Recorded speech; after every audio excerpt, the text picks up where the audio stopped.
नमस्कार प्रिय भक्तों, आप सभी का दिन शुभ और मंगलमय हो।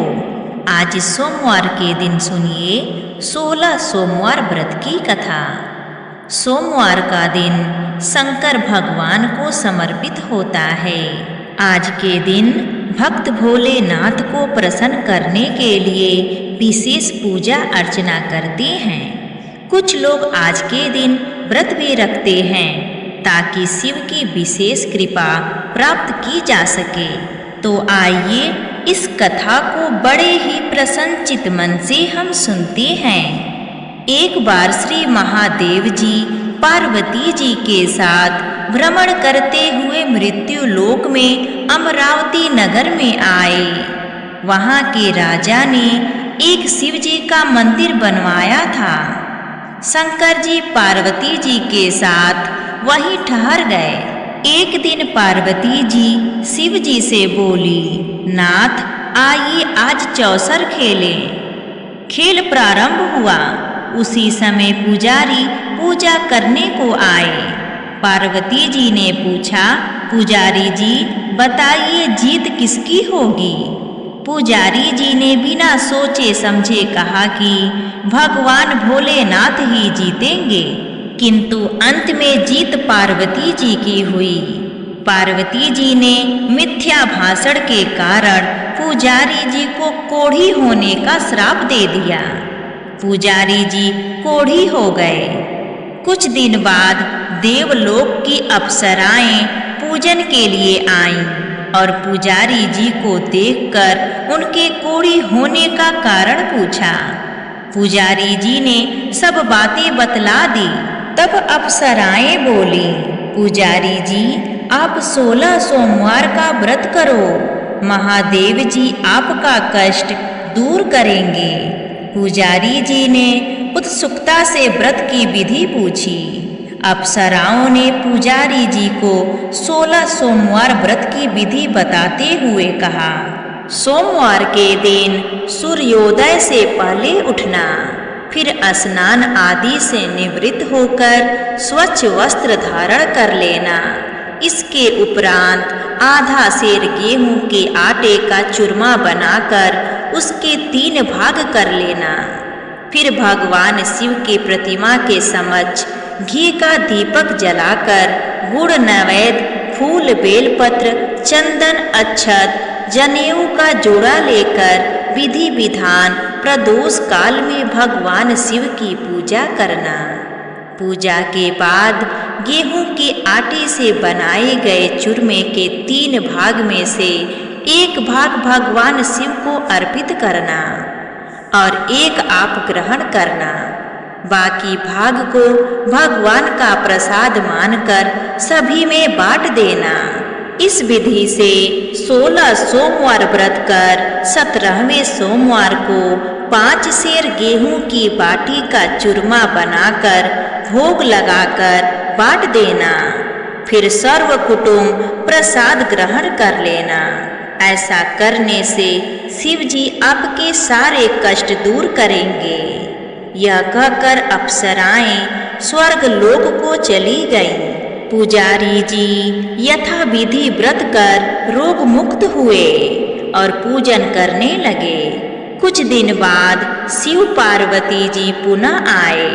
पुजारी जी को कुशल देखकर पार्वती जी ने उनके रोग मुक्त होने का कारण पूछा। पुजारी जी के कथन अनुसार पार्वती जी ने व्रत किया। फलस्वरूप कार्तिकेय जी पार्वती माता के आज्ञाकारी हुए। कार्तिकेय जी ने भी माता पार्वती से पूछा कि क्या कारण है जिससे मेरा मन आपके चरणों में लगा। पार्वती जी ने वही व्रत बताया। कार्तिकेय जी ने भी व्रत किया। फलस्वरूप उनका बिछड़ा हुआ मित्र मिला। उसने भी कारण पूछा और बताने पर विवाह की इच्छा से यथाविधि व्रत किया। वह विदेश गया। वहाँ राजा की कन्या का स्वयंवर हो रहा था। राजा का प्रण था कि हथनी जिसको माला पहनाएगी उसी के साथ पुत्री का विवाह होगा। वह ब्राह्मण भी स्वयंवर को देखने की इच्छा से एक और जा बैठा। हथनी ने माला इसी ब्राह्मण कुमार को पहना दी। धूमधाम से विवाह हुआ। तत्पश्चात दोनों सुख से रहने लगे।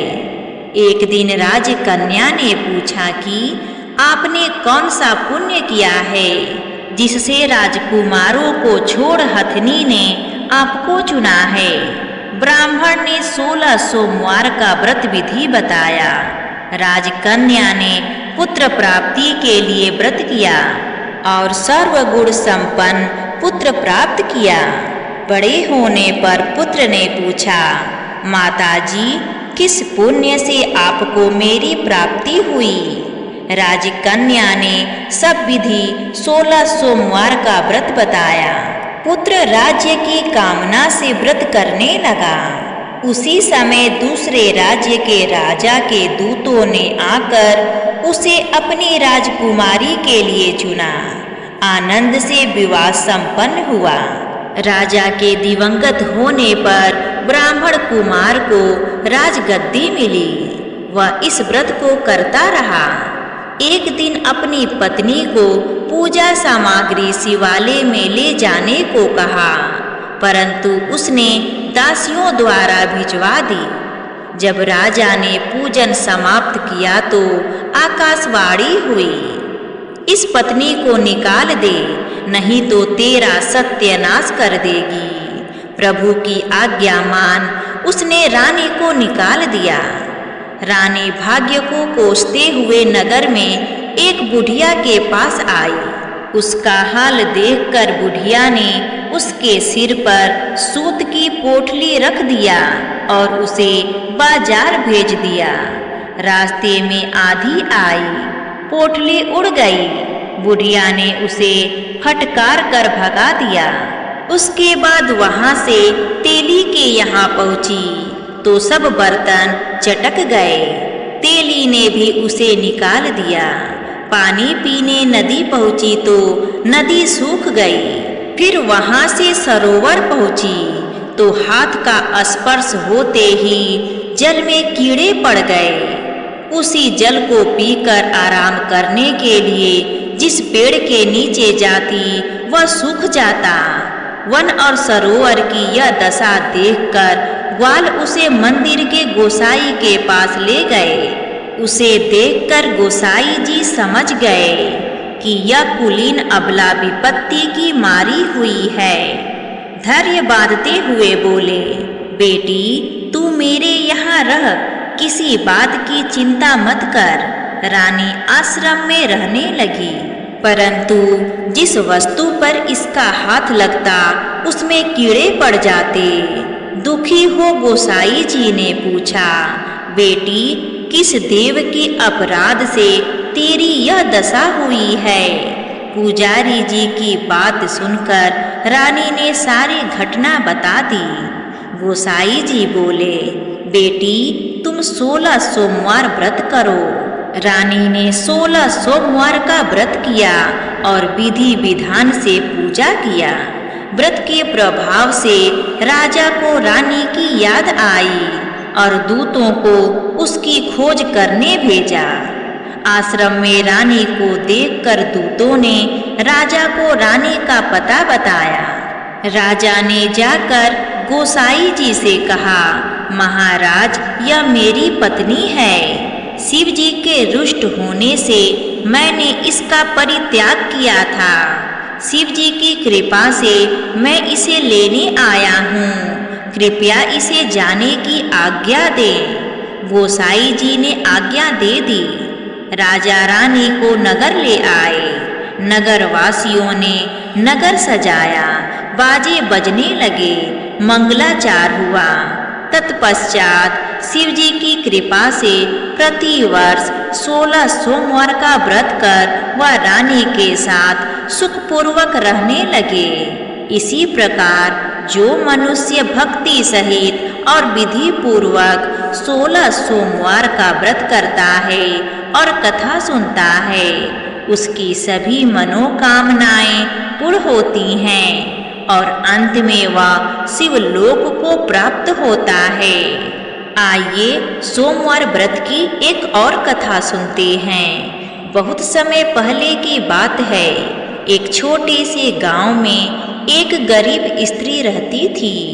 उसके पास न धन था, न आभूषण, न ही बड़ा घर। उसका जीवन अभाव से भरा था, पर उसका हृदय भक्ति से परिपूर्ण था। वह सच्चे मन से भगवान शिव और माता पार्वती की अनन्य भक्त थी। उसका विश्वास अडिंग था कि सच्ची श्रद्धा से किया गया छोटा सा कर्म भी भगवान तक अवश्य पहुँचता है। वह स्त्री हर सोमवार ब्रह्म मुहूर्त में उठती, पास के तालाब से शुद्ध जल भर कर लाती और शिवालय जाती। मंदिर छोटा था, पर वहाँ की शांति गहरी थी। वह शिवलिंग पर जल अर्पित करती, बेलपत्र चढ़ाती और आंखें बंद कर मन ही प्रार्थना करती, हे भोलेनाथ, मुझे कुछ नहीं चाहिए, बस मेरी भक्ति को स्वीकार कर लीजिए। जल चढ़ाने के बाद वह माता पार्वती के चरणों में हाथ जोड़ती। उसके पास चूड़ियों के लिए पैसे नहीं होते थे, पर वह रास्ते से सस्ती कांच की 2 चूड़ियाँ खरीद लेती और माता को अर्पित कर देती। यही उसका सबसे बड़ा सौभाग्य था, माता को हर रोज चूड़ी पहनाना। पूजा के बाद वह बिना कुछ खाए पिए अपने घर को लौट जाती। घर कच्चा था, छत से धूप छनकर आती थी, पर वहाँ संतोष का वास था। गांव के लोग उसकी गरीबी पर तरस खाते, कुछ हंसते भी थे, पर वह किसी से कुछ नहीं कहती। उसका विश्वास था कि भगवान सब देख रहे हैं। हर सोमवार उसका यही नियम था। एक दिन कैलाश पर्वत पर माता पार्वती ने भगवान शिव से कहा, स्वामी, उस स्त्री की भक्ति मुझे स्पर्श कर गई है। न उसके पास धन है, न साधन, फिर भी उसका प्रेम अटूट है। शिव मुस्कुराए और बोले, देवी, सच्ची भक्ति का फल अवश्य मिलता है। समय आने पर उसे उसका फल अवश्य मिलेगा। अगले सोमवार माता पार्वती ने उस स्त्री की परीक्षा लेने का निश्चय किया। वे एक बूढ़ी माँ का वेश धारण कर गांव में आई। फटे वस्त्र, कांपते हाथ और थकी हुई आंखें। जब वह स्त्री मंदिर से लौट रही थी तो बूढ़ी माँ ने उससे कहा, बेटी, कई दिनों से मैं भूखी हूँ, क्या तुम मुझे भोजन करा सकोगी? स्त्री ने बिना एक पल सोचे कहा, माँ, मेरे घर में जो भी है वह आपका है। वह बूढ़ी माँ को अपने घर ले आई। घर में केवल थोड़ा सा मोटा अनाज और साग था। स्त्री ने प्रेम से भोजन बनाया, बूढ़ी माँ को अपने हाथों से खिलाया और स्वयं बाद में खाया। बूढ़ी माँ ने पूछा, बेटी, तुम इतनी गरीब होकर भी हर सोमवार को व्रत क्यों करती हो? स्त्री ने विनम्रता से उत्तर दिया, माँ, मेरे पास देने को कुछ नहीं है, बस यही भक्ति है। शिव और पार्वती ही मेरे सब कुछ हैं। यह सुनकर बूढ़ी माँ की आंखों में करुणा भर आई। भोजन के बाद उन्होंने स्त्री को आशीर्वाद दिया और कहा, बेटी, तुम्हारी भक्ति सच्ची है। इतना कहकर वे चली गईं। अगले ही क्षण आकाश प्रकाश से भर गया। वही बूढ़ी माँ दिव्य रूप में प्रकट हुई। वे स्वयं माता पार्वती थीं। स्त्री विस्मय से भर गई। उसके नेत्रों से अश्रुधारा बहने लगी। वह भूमि पर गिर पड़ी। माता पार्वती ने उसे उठाया, और कहा, बेटी, तुम्हारी सच्ची भक्ति से मैं प्रसन्न हूँ। तभी भगवान शिव भी प्रकट हुए। उनके आशीर्वाद से स्त्री का कच्चा घर पल भर में महल बन गया। वहाँ सुख शांति और समृद्धि का वास हो गया। धन दौलत की कभी कमी नहीं रही, पर स्त्री का मन वैसा ही सरल रहा। कुछ समय बाद माता पार्वती ने उसे वरदान दिया, बेटी, तुम एक पुत्री की माता बनोगी। वह तुम्हारी ही समान धर्मपरायण होगी। समय आने पर स्त्री ने एक सुंदर कन्या को जन्म दिया। उसका नाम माता की आज्ञा से स्त्री रखा गया, जो शक्ति और श्रद्धा का प्रतीक बनी। कन्या के जन्म के बाद माता पार्वती ने गांव की सभी स्त्रियों को संदेश दिया। वे स्वयं प्रकट हुई और बोली, नारी शक्ति तभी पूर्ण होती है जब उसमें श्रद्धा हो। हर स्त्री यदि सच्चे मन से हर सोमवार व्रत करे, शिव को जल अर्पित करे और मुझे श्रद्धा से स्मरण करे, तो उसके घर में कभी अभाव नहीं रहेगा। यह कथा सुनकर गांव की सभी स्त्रियों ने सोमवार व्रत रखना आरंभ किया। घर घर में भक्ति और शांति फैल गई। उस गरीब स्त्री की कथा पीढ़ियों तक कही जाती रही, जो यह सिखाती है कि धन नहीं बल्कि सच्ची भक्ति ही ईश्वर को प्रिय है। यही सोमवार व्रत की महिमा है, जहाँ शिव और पार्वती की कृपा सच्चे हृदय पर अवश्य बरसती है। प्रेम से बोलिए शंकर भगवान की जय, माता पार्वती की जय। प्रिय भक्तों, अगर आपको यह कथा अच्छी लगी हो तो प्लीज़ कमेंट करके हमें ज़रूर बताइए और हमारे चैनल आरवी नई कहानियाँ को सब्सक्राइब करना ना भूलिए, क्योंकि ऐसे ही हर रोज़ भक्ति कहानी आपको सुनने को मिलेगा। धन्यवाद।